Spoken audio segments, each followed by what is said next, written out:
Are you watching closely? Some say that if you're lucky, there are moments in your filmmaker's journey that divide into a before and an after. I was one of the lucky ones. Calcutta, the summer of 2010, my first Christopher Nolan film, Inception. When the lights went down, I stopped being merely an observer. I became an accomplice. I realized I was not new to his world. The Batman films still remain my favorite cinema adaptation of the character. But I had watched them purely as brilliant Batman adaptations rather than Christopher Nolan films. Inception was the moment. The veil was lifted. It was a moment I realized that a film could possess the dense, intoxicating soul of a brilliant novel that I was so used to. That afternoon left an aftertaste I've never experienced before, it taking me backward in time to explore the foundations of his cinematic philosophy. The fog-drenched insomnia, the fleeting, fractured memories of Memento, smoke and mirrors rivalry in The Prestige. Andrei Tarkovsky once said that the director's task is to recreate life.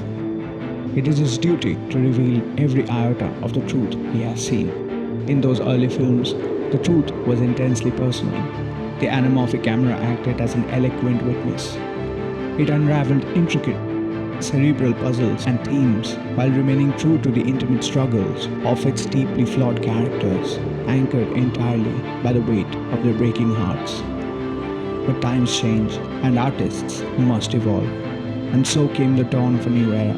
With Interstellar, the language began to change. Worlds expanded their horizons. The IMAX cameras announced themselves boldly.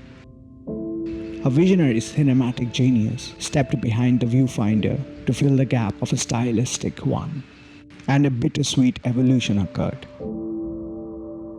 While I was left astounded by the scale, a part of me missed the intimate grandeur of Wally Pfister's touch.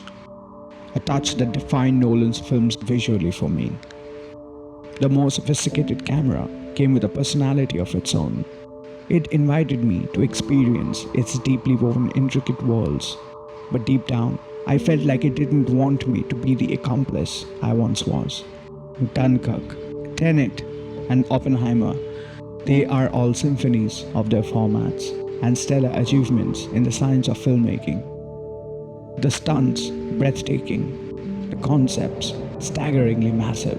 Nothing less than absolute cinema. Yet, the admiration remains a bittersweet one for me. Orson Welles once said that a camera must be an eye in the head of a poet. The poetry did become epic. Yet today, I find myself nostalgic for the heart and soul I used to find in his earlier films. I am mesmerized by the scale of the new, magnificent worlds. Yet I hanker for the days when the characters didn't feel like passing acquaintances, but old friends I once used to bring back home from the movies.